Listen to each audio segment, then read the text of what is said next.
नमस्कार दोस्तों, स्वागत है आपका अपना ही यूट्यूब चैनल टुडे एग्जाम पर।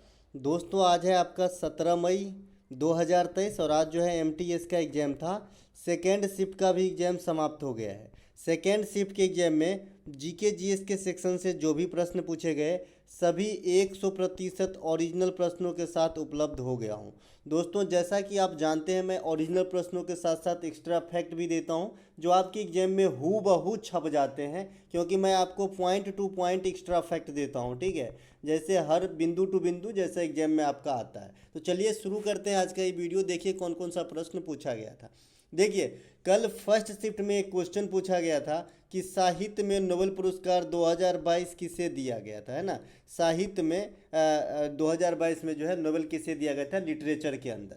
कल वहीं पे मैंने इफेक्ट डाल के बोला था भैया कि अगले शिफ्ट में आपको स्वांतो पावो का नाम ध्यान रखना है, चिकित्सा वाला पूछा जाएगा। वैसे नोबेल का तो 6 सेक्टर है, लेकिन चिकित्सा वाला ही मैं क्यों बोला, क्योंकि ये एक अनुमान है भाई। अनुमान इसलिए है क्योंकि हर सेक्टर में आप देख रहे हो एक से अधिक आदमी शामिल है जिनको नोबेल मिला था 2022 में। मात्र 2 ही ऐसे सेक्टर हैं जो सिंगल पर्सन को दिया गया था। एक आपका लिटरेचर एनी एरनॉक्स को, और एक आपका चिकित्सा यानी मेडिकल में आपका स्वांतो पावो को। तो इसीलिए स्वांतो पावो बताया था पूछा जाएगा, और आज जो है आपका पूछा गया है। ठीक है, इसके अलावा मैंने एक बात और बता रखा है, हर बात आपको किस मोड़ पे काम आ जाए भैया ये मैं नहीं कह सकता, इसीलिए ध्यान से सुनते रहिए।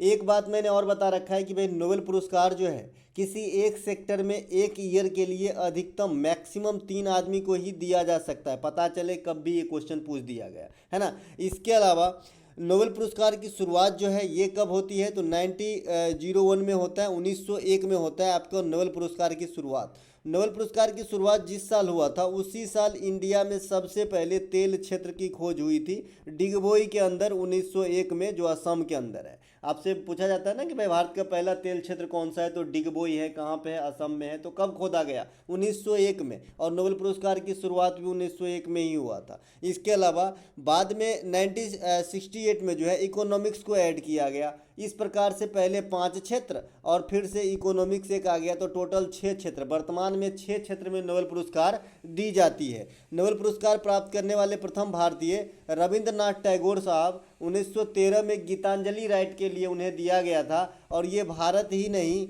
ये एशिया के प्रथम महान आदमी थे जिन्होंने नोबेल पुरस्कार प्राप्त किया था। ठीक है, इसके अलावा नोबेल पुरस्कार प्राप्त करने वाले प्रथम भारतीय अर्थशास्त्री अमर्त्य सेन। सेकेंड अर्थशास्त्री कौन बने थे, आप बता सकेंगे, तो बनर्जी साहब। कौन, बनर्जी साहब, अभिजीत बनर्जी नाम है इनका। 2019 ईस्वी में इन्हें नोबेल पुरस्कार दिया गया था इको के अंदर, और ये भारतीय मूल के अमेरिकी हैं। ठीक है, इनके पत्नी डुफ्लो एस्टर इनके पत्नी का नाम है, उनको भी दिया गया। दोनों पति पत्नी जीते थे 19 में। ठीक है, तो ये सेकेंड अर्थशास्त्री बने थे। पहला जो अर्थशास्त्री अमर्त्य सेन है जिन्होंने भारत के लिए नोबेल पुरस्कार प्राप्त किया है। और भारत के लिए प्रथम वैज्ञानिक जिन्होंने नोबेल पुरस्कार प्राप्त किया तो ये सीवी रमन साहब हैं। ये 1930 ईस्वी में रमन प्रभाव के लिए, रमन इफेक्ट के लिए, है ना, इन्होंने नोबेल पुरस्कार प्राप्त किए थे फिजिक्स के अंदर। ठीक है, इसके अलावा फिर 1968 में जो है 1968 में हरगोविंद खुराना के द्वारा जीता गया चिकित्सा के क्षेत्र में। 1979 में मदर टेरेसा के द्वारा शांति में। 1983 में चंद्रशेखर साहब के द्वारा विज्ञान के अंदर आया, है ना। फिर 2014 में कैलाश सत्यार्थी शांति के क्षेत्र में। तो ये सब जो है नोबेल पुरस्कार जीते गए हैं इंडियन के द्वारा, जो आपको ध्यान रखना है। ठीक है, इसके अलावा बात आता है नोबेल पुरस्कार किसके नाम पे दिया जाता है, तो ये डायनामाइट के आविष्कारक अल्फ्रेड नोबेल के नाम पे हर साल 10 दिसंबर, जो अल्फ्रेड नोबेल साहब का पुण्यतिथि है, पुण्यतिथि कहने का मतलब है मृत्यु वाली दिन है, तो उसी दिन जो है ये घोषणा की जाती है कि इस साल किस किस को नोबेल पुरस्कार दिया जाएगा। 10 दिसंबर को दोस्तों अंतर्राष्ट्रीय मानवाधिकार दिवस भी मनाया जाता है, तो ये बात भी ध्यान रखेंगे। देखिए हर चीज़ का संजोग होता है, उसी दिन अल्फ्रेड नोबेल साहब मरे हैं, उसी दिन अंतर्राष्ट्रीय मानवाधिकार दिवस मनाया जाता है ना। चलते हैं आगे। अगला एक प्रश्न जो है, अच्छा एक चीज़ और यहाँ पे ध्यान रखेंगे कि नोबेल के 5 क्षेत्र में जो पुरस्कार है शांति को छोड़ के, ये सभी पुरस्कार आपका स्वीडन में मिलता है। ठीक है, स्वीडन के राजधानी स्टॉकहोम में। लेकिन शांति का जो पुरस्कार है ये नॉर्वेजियन नोबेल कमेटी के द्वारा नॉर्वे की राजधानी ओस्लो में दिया जाता है। ठीक है, तो ये बात विशेष रूप से ध्यान रखेंगे। इसके अलावा कंचन कंचनजंगा नेशनल पार्क आपसे पूछा गया है कि किस राज्य में स्थित है। कंचनजंगा, एक बच्चा बताए भाई कंचनजंगा चोटी पूछा गया था। अगर कंचनजंगा चोटी पूछा जाए या नेशनल पार्क पूछा जाए, दोनों का आंसर आपका सिक्किम ही होगा, है ना। या ऊपर से जो 6-7 क्वेश्चन है इस सभी का जो है आज ही जो मैंने पीडीएफ सेंड किया है उसमें आपको मिल जाएगा। तो इसे कहते हैं एक्स्ट्रा फैक्ट की फ़ायदा, और जो बच्चे मेरे से जुड़े हैं वो तो हूबहू ये बात जानते ही हैं, ठीक है। कंचनजंगा नेशनल पार्क ये आपका, या फिर कंचनजंगा बायोस्फीयर रिजर्व, ये आपके सिक्किम के अंदर स्थित है। कंचनजंगा चोटी भी सिक्किम के अंदर स्थित है। और मैंने आपको बता रखा है कि पूर्णतः भारत में सबसे ऊंची चोटी कहेगा तो आपका कंचनजंगा ही होगा, ठीक है। क्योंकि जो K2 है भारत की सबसे ऊंची चोटी, जिसे गार्डविन ऑस्टिन कहा जाता है, इसके कुछ पार्ट जो है पाक अधिकृत कश्मीर जो है पीओ के वहाँ तक भी फैला हुआ है। तो इसीलिए K2 को हम पूर्णतः भारत का चोटी नहीं मानते, तो हम जो मानते हैं ये कंचनजंगा को। तो कंचनजंगा भारत के अपना जो खुद भारतीय क्षेत्र में है सबसे ऊंची चोटी हो जाएगी।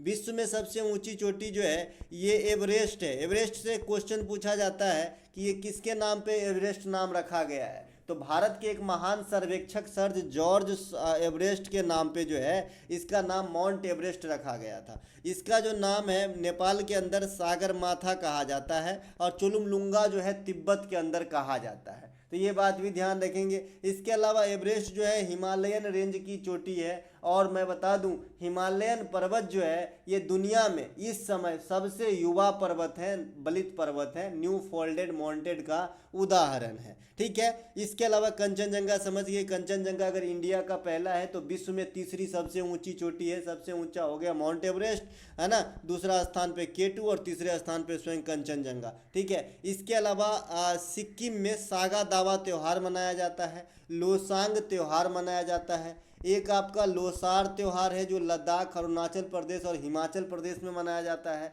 लोसार त्यौहार जो है ये तिब्बती चंद्र कैलेंडर के अनुसार मनाया जाता है। तो ये सभी बात ध्यान रखेंगे। इसके अलावा सिक्किम भारतीय भूभाग का हिस्सा कब बना भैया, तो 1975 में बना था। 1975 में ये 22वां राज्य बना था और इसके लिए एक संविधान संशोधन 36वां संविधान संशोधन करना पड़ा था। देखिए सिक्किम पहले जो है भारत का हिस्सा नहीं था, ये आज़ादी के बाद संविधान संशोधन के द्वारा 22वां राज्य बनाया गया है। कब, 1975 के अंदर। 1975 के अंदर ही देश में आंतरिक मामले के गड़बड़ी के आधार पर आपातकाल की घोषणा की गई थी। इंदिरा गांधी उस समय प्रधानमंत्री थी। तो ये सभी बात ध्यान रखेंगे, ठीक है। इसके अलावा सिक्किम में आपका लेचपा जनजाति, भूटिया जनजाति, देखिए भूटिया और भोटिया में कन्फ्यूजन रहता है। एक होता है भोटिया जनजाति, ये आपका उत्तराखंड वगैरह में पाया जाता है भोटिया जनजाति, ठीक है। घुमंतु भोटिया करके 5वीं क्लास में एक चैप्टर था हमारा जब हम पढ़ते थे, ठीक है। और एक आपका भूटिया होता है, जैसे बाईचुंग भूटिया का नाम आपने सुना होगा, फुटबॉलर है, तो ये सिक्किम से है ना। इसके अलावा भारत में जनगणना प्रथम बार कब हुई थी, देखिए ये क्वेश्चन कोई पूछता है क्या, तो भारत में जनगणना प्रथम बार जो है 1872 ईस्वी में हुआ था, लॉर्ड मेयो के समय में हुआ था। लॉर्ड मेयो के 2 दिन से एग्जामिनर टारगेट पे रखा है, तो इसके बारे में कुछ और पूछा जा सकता है। लॉर्ड मेयो के समय में जो है अजमेर में एक मेयो कॉलेज खोला गया था, ठीक है। एक मेयो कॉलेज की स्थापना जो है आपका कहाँ पर किया गया था, अजमेर के अंदर, है ना। इसका नाम ही रखा था मेयो कॉलेज, तो ये बात भी ध्यान रखेंगे। इसके अलावा जो मेयो है इसकी हत्या हो गई थी कहाँ पर, है ना, अफगान शेर अली इस प्रकार का नाम था उस आदमी का। 1872 में ही इसकी हत्या जो है अंडमान निकोबार में कर दिया गया था। तो ये दोनों बात इनके बारे में ध्यान रखेंगे। अजमेर मेयो कॉलेज नाम से स्पष्ट है, और इनकी हत्या हो गई अंडमान में 1872 में। तो ये आपका लॉर्ड मेयो ही था, इसी के समय सबसे पहले जनगणना हुआ था इंडिया के अंदर। फिर 10 वर्षों के अंतराल पे जनगणना होने लगी 1881 में लॉर्ड रिपन के समय से। इसके अलावा जो आपका आज़ादी के बाद प्रथम जनगणना होता है ये आपका 1951 में, और ये देश का जो है 7वां जनगणना जो है आज़ादी के बाद 2011 वाला है ना। 2011 में जो जनगणना हुआ है ये आज़ादी के बाद 7वां और ओवरऑल 15वीं जनगणना थी। अभी जो 2021 में प्रस्तावित था जनगणना, जो अभी हो रहा है, अंडर प्रोसेस है, पता ही नहीं चल रहा है डाटा कहाँ गया, तो ये जनगणना जो है ये आपका 16वीं जनगणना होगी ओवरऑल, और जो स्वतंत्रता के बाद है तो ये 8वीं जनगणना होगी। अब जनगणना से नीचे कुछ डाटा मैं रखा हूँ जो आपको बार बार परेशान कर रहा है दोस्तों। देखिए, जनगणना कॉमन कर रखा है एग्जामिनर, तो आपको मोटे मोटे डाटा जरूर ध्यान रखना है। इसके अलावा जनगणना के अध्ययन को डेमोग्राफी कहा जाता है, ये बात आपको ध्यान रखना है। ओ भगवान, इसके अलावा एक जो यहाँ पे मैंने कुछ रखा है, 2011 में देश की फर्टिलिटी रेट कितनी है, तो 2.2 है।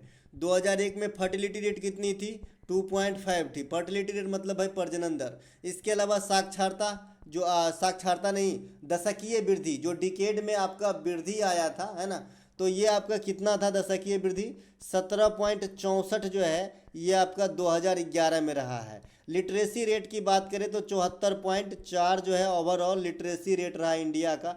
इसके अलावा जनसंख्या, अर्बन पॉपुलेशन की बात करें तो 31.2 या 3% के बीच में रहा। इसमें से घटा देंगे तो ग्रामीण पॉपुलेशन का आ जाएगा, 100 में से घटा देंगे तो। सबसे अधिक जनसंख्या घनत्व तो बिहार की है, सबसे कम जनसंख्या घनत्व तो अरुणाचल प्रदेश की है, सबसे अधिक जनसंख्या उत्तर प्रदेश में है, सबसे कम जनसंख्या सिक्किम में है, सबसे जो केंद्र शासित प्रदेश में सबसे अधिक लिंगानुपात है ये पुदुचेरी का है, और वैसे राज्यों में सबसे अधिक लिंगानुपात केरला का है, राज्यों में सबसे कम लिंगानुपात हरियाणा का है, सबसे अधिक शहरी पॉपुलेशन महाराष्ट्र में है, सबसे अधिक शहरी पॉपुलेशन परसेंटेज के हिसाब से गोवा में है, सबसे कम शहरी पॉपुलेशन सिक्किम के अंदर है, सबसे कम ग्रामीण पॉपुलेशन सिक्किम के अंदर है, ओवरऑल सबसे कम पॉपुलेशन भी सिक्किम के अंदर है। तो इतनी बातें तो आपको ध्यान होना ही चाहिए। इसके अलावा यूनियन टेरिटरीज में सबसे अधिक जो जनसंख्या घनत्व है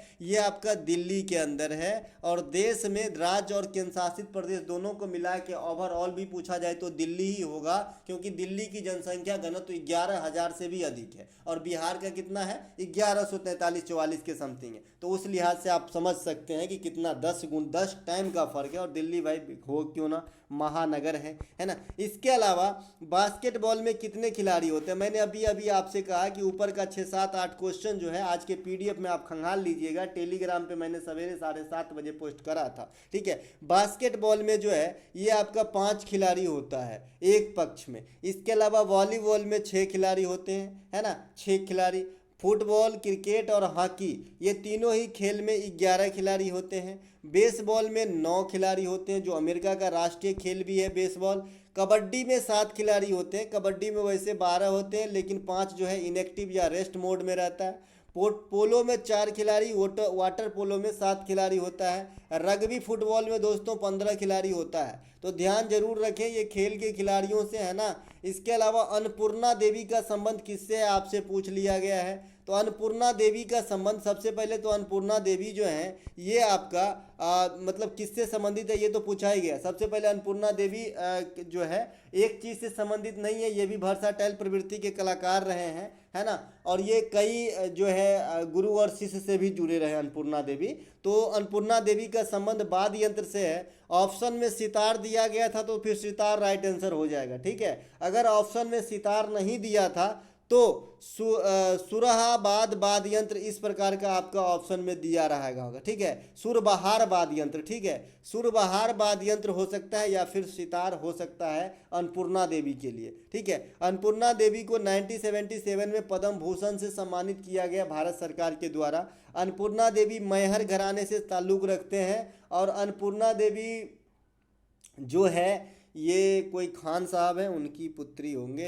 एक सेकेंड, कोई खान साहब, चलिए अब ये याद नहीं आ रहा है अभी इनके पिताजी का नाम, इनके पिताजी का नाम कोई खान साहब है ना, लेकिन आपका ये नाम लग रहा है अन्नपूर्णा देवी, लेकिन इनके पिताजी जो हैं खान है, ठीक है। और इनके जब नाम हुए थे, जब ये पैदा हुई थी तो इनका नाम जो है रोशन आरा रखा गया था, तो ये बात भी आपको ध्यान रखना है अन्नपूर्णा देवी का। इसके अलावा खजुराहो महोत्सव का आयोजन कहाँ होता है, ये तो काफ़ी लल्लू सा क्वेश्चन है। खजुराहो महोत्सव का आयोजन भैया कहाँ पे होती है? मध्य प्रदेश के खजुराहो प्रांत में होती है। और ये खजुराहो मंदिर जो है इसका निर्माण किसने करवाया? तो चंदेल शासकों ने करवाया। आपसे एक क्वेश्चन डायरेक्ट हिट करता है एग्जाम के अंदर कि यशो बर्मन जो है ये किस वंश से ताल्लुक रखते हैं? तो आप कहोगे चंदेल शासक हैं यशो बर्मन, है ना। कंदरिया महादेव का मंदिर, ये मैंने बता रखा है कि ये आज नहीं कल छपेंगे कि ये जो है जो खजुराहो का मंदिर है वही प्रांगण में कंदरिया महादेव का मंदिर है, जो खजुराहो के सभी मंदिरों में सबसे विस्तृत मंदिर है।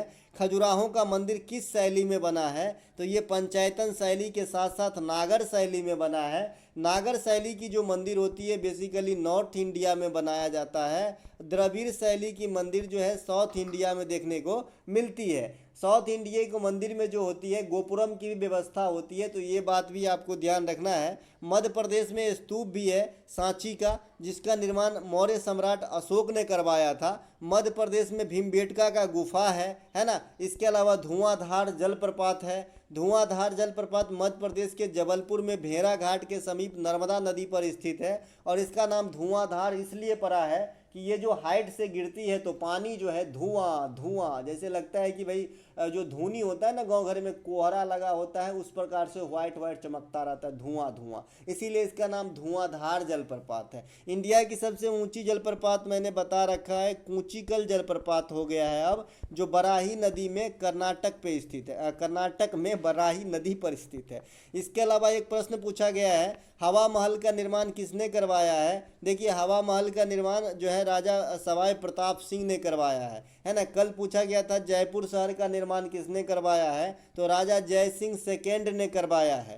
कल सेकेंड शिफ्ट में पूछा गया था कि उदयपुर शहर का निर्माण किसने करवाया है? तो उदय सिंह द्वितीय ने करवाया है। पता नहीं क्या मिलता है ये तीनों, जयपुर, उदयपुर, हवा महल, ये घुमा फिरा के राजस्थान के जो है जो आपसे पूछ ले रहा है, ठीक है। उदयपुर में कई सारे झील हैं जो आपको ध्यान रखना चाहिए, ठीक है। इसके अलावा जयपुर के अंदर जंतर मंतर है। देखिए जंतर मंतर दिल्ली के अंदर भी है, जयपुर के अंदर भी है। तो जो जयपुर के अंदर दिल्ली मतलब जंतर मंतर है, इसकी स्थापना या फिर बनाने का श्रेय जो है सवाई जय सिंह को दिया जाता है। इसके अलावा नीति आयोग के अनुसार सबसे गरीब राज्य की प्रतिशतता सबसे अधिक किस राज्य में है, इस प्रकार से क्वेश्चन पूछा गया है। तो ये जो है आपका बिहार में 52% गरीब जो है डिक्लेयर किए हैं, कौन? हालिया रिपोर्ट में नीति आयोग। तो बिहार राइट आंसर हो जाएगा। ओवरऑल 2011 जनगणना के अनुसार भी बिहार सबसे गरीब है। मैं बिहार से हूँ और आशा करते हैं कि एक दिन ये जो है रिकॉर्ड हम जरूर तोड़ेंगे और यहाँ से निकलेंगे, ठीक है। इसके अलावा दूसरा स्थान दोस्तों झारखंड का है और तीसरा स्थान उत्तर प्रदेश का है। चौथा स्थान की बात करेंगे तो मध्य प्रदेश हो जाएगा चौथा स्थान। तो ये बात भी ध्यान रखेंगे गरीबों के मामला में। मध्य प्रदेश की बात आ ही गई है तो एक बात ध्यान रखेंगे कि सबसे ज़्यादा जनजातीय समुदाय का निवास जो है ये मध्य प्रदेश में होती है। तो ये बात भी आपको ध्यान रखना है। इसके अलावा नीति आयोग की स्थापना 2015 में हुआ था, है ना। किसके जगह पे आया था? तो योजना आयोग के स्थान पे आया था। योजना आयोग अपने आप में कब बना था? 1950 में बना था। कितना योजना बनाया? 12 योजना बनाया। अंतिम योजना का कार्यकाल क्या था? 12 से 17 था, लेकिन बीचे में जो है आड़ी लग गया, 2015 में टूट गया योजना आयोग। इसके अलावा नीति आयोग के प्रथम उपाध्यक्ष अरविंद पनगड़िया, प्रथम CEO सिंधु श्री खुल्लर। ये दोनों क्वेश्चन कभी भी आपको भूलना नहीं है, कभी भी नंबर दे के जाएगा। इसके अलावा जो वर्तमान में है ये सुमन बेरी है, वर्तमान CEO BVR सुब्रमण्यम है। देखिए दोस्तों जो बच्चे MTS का एग्जाम देना है जिनको, करेंट पे ज़्यादा फोकस ना करें कि भाई 2 करेंट का क्वेश्चन आ रहा है और 2 में 1 तो बनने लायक आ रहा है, और मान लीजिए 3 आ रहा है मैक्सिमम, तो इसमें 1 बनने ही लायक आ रहा है और 2 नहीं आता है बनने लायक। तो उस 3 नंबर के लिए अपना पढ़ाई मत खराब कीजिए, है ना। आप अन्य चीज़ जो आर्ट है जैसे बुक है, जनगणना है, फोक डांस है, शास्त्रीय नृत्य है, नेशनल मोमेंट है ना। आज तो मैंने इससे फर्स्ट शिफ्ट में आपका ओम का नियम बताया था और यहाँ पे हीट का समीकरण आ गया, तो अब क्या ही बताएंगे। जो चीज़ निकलता है लगभग एग्जामिनर सुनता ही रहता है। तो जो चीज़ आर्ट है उस पर काम करो भैया, आपको नंबर बढ़ाना है, न कि आपको जंग जीतना है कि हमने ये भी क्वेश्चन कर दिया। एक आध क्वेश्चन छोड़ने के लिए भी एग्जाम में आते हैं, ये बात भी आपको समझ के चलना होगा, है ना। नीति आयोग इनोवेशन इंडेक्स 2022 में कर्नाटक को सर्वप्रथम स्थान दिया गया था। देखिए मैंने जिसका अभी जिक्र किया भाई कि ये हीट का समीकरण आपके एग्जाम में आज आया है, H बराबर I² RT होता है, तो सीधे सीधे कौन सा समीकरण सही है पहचानने के लिए बताया गया था। जहाँ पर I क्या है ये आप जानते हैं, करंट हो जाएगा, और R क्या हो जाएगा, रेसिस्टेंस हो जाएगा, और T तो सभी जानते हैं, है ना। तो इसको दूसरे लैंग्वेज में भी लिखा जा सकता है कि H बराबर VIT हम लिख दे तो कोई दिक्कत है क्या। H बराबर अगर VIT लिखा जाए तो कोई दिक्कत है, तो आप कहोगे कोई दिक्कत नहीं है सर, क्यों, क्योंकि मैंने कितने चीज़ को स्किप किया है, RI को स्किप कर दिया और इसके जगह पे हमने V लिख दिया है। क्योंकि आप जानते हैं कि V बराबर RI होता है ओम के नियम से, तो यहीं से हमने RI का मान भी ले लिया है। चूंकि दो गो आई है तो एगो आई बच जाएगा, तो VIT हो जाएगा H बराबर। तो दोनों ही समीकरण जो है आपका हीट का समीकरण है, ध्यान रखेंगे। ओम का नियम वाला समीकरण मैंने बताया ना, आप ध्यान रखिए ना, काम आएगा ना, क्यों नहीं आएगा काम, है ना, पढ़ोगे तो काम आएगा। देखिए मेहनत अगर आप ईमानदारी से करते हैं तो प्रभु को भी एक दिन तरस आ जाता है कि भैया बड़े जो है लगन से लगा है, इसको कुछ ना कुछ दो, नहीं तो फिर जो है दिक्कत हो जाएगा, क्योंकि वो भी जो है न्याय पे ही हमेशा चलते हैं, है ना। पत्तियों के मध्य विभाजित करने वाली रेखानुमा लाइन को क्या कहा जाता है, आप लोग बताइएगा कि एग्जैक्ट क्वेश्चन ये वाला क्या था, ठीक है। लेकिन मुझे जैसा लग रहा है कि एक पत्ता इस प्रकार से है ना, हो ना, पत्ता इस प्रकार से होता है पत्ता, तो इसका जो ये मध्य लाइन है, ये जो इसका जो ये मध्य वाली लाइन है ये वाली, तो इसको शायद पूछा गया है कि इसको क्या कहा जाता है, ठीक है। तो इसको मध्य सिरा कहा जाता है, और ये जो भी है इसे सिरा कहा जाता है, ठीक है। ये जो भी है ऐसे सिर जैसे दिखता है, नस जैसे दिखता है, तो इसे सिरा कहते हैं पत्तियों में, और जो बीच से जहाँ से डंठल निकला होता है तो उसे मध्य सिरा कहा जाता है। आप लोग बताइएगा कि इसमें ऑप्शन क्या क्या था और ये एग्जैक्ट क्वेश्चन क्या था, क्योंकि ये एग्जैक्ट क्वेश्चन मैंने बता सकता है कि यही आया था, 90% चांस है कि यही आया हो, है ना। पत्तियों में जो शोषण की प्रक्रिया होती है स्टोमेटा के द्वारा होता है। पादप के जो नर जननांग है ये पुंकेसर या पुमंग है, और महिलाओं का यानी मादा वाला जो फूल है उनके जो जननांग होते हैं मादा पादप के, तो ये आपका स्त्री केसर और जायांग केसर। तो पुरुष वाला जो फूल पौधे हैं उसमें पुंकेसर और पुमंग, महिला वाले जो फूल पौधे हैं उसमें क्या होता है, स्त्री केसर और जायांग, उनके जो है मतलब प्रजनन अंग। इसके अलावा यहाँ पे आपके पास ये पत्ता दिख रहे होंगे, जिस प्रकार से मैंने अभी आपको बताया है कि ये जो आपका ये वाला जो सिरा है इसको आप मध्य सिरा कह देते हैं, देखिए यहाँ पे लिखा है ना। और ये जो भी ये सिर दिख रहा है ये सिरा है, और ये जो दो सिरों के बीच के जो ये मांस वाला, मान लीजिए कि ये इसको क्या बोल सकते हैं, इसको दो सिरों के दो हड्डियों के बीच की मांस समझाने दीजिए, क्या समझाएं इसको, दो नसों के बीच में जो दूरी है इसे पर्ण फलक कहते हैं, है ना। इसके अलावा एक क्वेश्चन आपसे पूछा गया है, अच्छा यहाँ पे एक्स्ट्रा फैक्ट है भाई, पेड़ पौधे में जाइलम उत्तक से जल का यानी पानी का और फ्लोएम उत्तक से फूड का संचालन होता है, ये आपको मैं पहले बता रखा हूँ। सूरज की प्रकाश और क्लोरोफिल की उपस्थिति के कारण में जो है प्रकाश संश्लेषण की क्रिया होती है, जो पेड़ पौधे को पोषक तत्व प्रदान करते हैं, और हमें क्या प्रदान करते हैं भैया, ऑक्सीजन प्रदान करते हैं। और इसमें खपत किसकी होती है, कार्बन डाइऑक्साइड की खपत होती है, ठीक है। तो ये बात भी ध्यान रखेंगे। इसके अलावा एक क्वेश्चन आपसे डायरेक्ट पूछा जाता है कि क्लोरोफिल में कौन सी धातु पाई जाती है, तो आप कहेंगे मैग्नीशियम धातु पाई जाती है। इसीलिए इस क्वेश्चन को इनडायरेक्ट वे में कैसे पूछा जाता है कि प्रकाश संश्लेषण में किस धातु का रोल होता है, ठीक है। तो आप बच्चे कंफ्यूज, भैया इसमें धातु कहाँ से आ गया यार, तो बोरॉन सोरॉन रहता है ऑप्शन में, मार दो टिक करो, हाँ यही सबसे अच्छा लग रहा है, तो आपका आंसर मैग्नीशियम होगा, क्योंकि क्लोरोफिल में मैग्नीशियम होती है, ठीक है। इसके अलावा पादप कोशिका में कोशिका भित्ति पाई जाती है, और ये कोशिका भित्ति किसकी बनी होती है, सेलुलोज की बनी होती है। पादप कोशिका में एक बात हमने और बता रखा है कि जो रसघानी होती है ना, रसघानी, तो ये जो है लंबी होती है जंतु कोशिका के हिसाब से, है ना। तो ये बात भी ध्यान रखेंगे। इसके अलावा अल्पसंख्यक के शिक्षा के उन्नति से किस आर्टिकल में प्रावधान किया गया है, इस प्रकार से क्वेश्चन पूछा गया है। फर्स्ट शिफ्ट में भी यही क्वेश्चन पूछा गया है, एग्जैक्ट शिक्षा और संस्कृति से रिलेटेड आर्टिकल पूछा गया था और एक मेरा बच्चा गलती करके आ गया है, आर्टिकल 21 मार दिए हैं और हमको बोल रहे थे कि सर हम आपसे सुने थे तो इसीलिए 21 मार दिए, है ना। तो ये नहीं न बताए हैं कि भैया शिक्षा और संस्कृति का अधिकार 21 है। 21 का ए जो है ये 6 से 14 वर्ष तक के बच्चों को निःशुल्क शिक्षा लेना उनका मौलिक अधिकार है, जो 86वां संविधान संशोधन 2002 के द्वारा ऐड किया गया। तो ये शिक्षा का अधिकार है। और ये शिक्षा और संस्कृति, संस्कृति मतलब रहन सहन होते हैं मेरे भाई।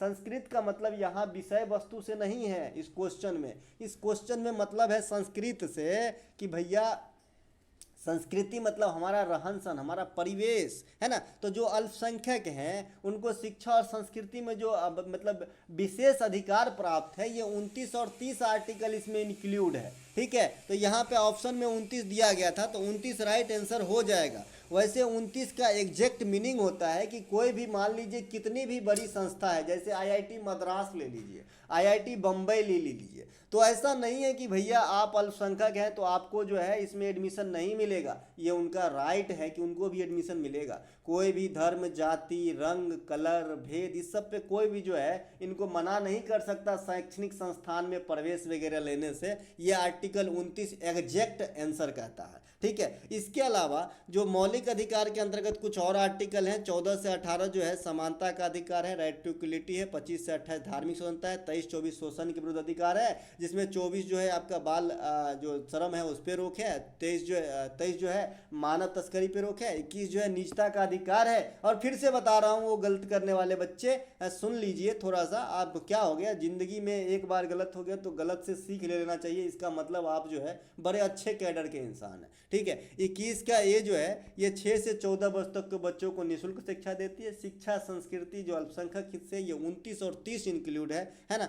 20 और 22 जो है ये सजा के मामले में थोड़ा सा छूट रियायत बरती गई है। एक प्रश्न पूछा गया था कि 2022 में निर्मला सीतारमण ने भारत की जो जीडीपी का ग्रोथ रेट है ये कितना रखा था, 2022 वाला पूछ रहा था। तो 6 से 6.5 या कहीं कहीं 6.8% लिखता है। तो बताइएगा कि इसमें क्या ऑप्शन था। तो दोस्तों ये थे आज के सेकेंड शिफ्ट में आए हुए सभी प्रश्नों का एक जोरदार एनालिसिस। अगर आपको अच्छा लगे तो लाइक करें और अपने दोस्तों में शेयर करना ना भूलें। मिलेंगे एक अगली वीडियो में, तब तक के लिए जय हिंद। और ये पीडीएफ आपको हमारे टेलीग्राम चैनल पे हर अगले दिन अर्ली मॉर्निंग या फिर रात को मिल जाती है निःशुल्क, जिसका नाम भी टुडे एग्जाम ही है। जैसे चैनल का नाम वैसे ही आपका जो है किनका टेलीग्राम का नाम है। तो ऐड हो सकते हैं, डिस्क्रिप्शन में लिंक भी है।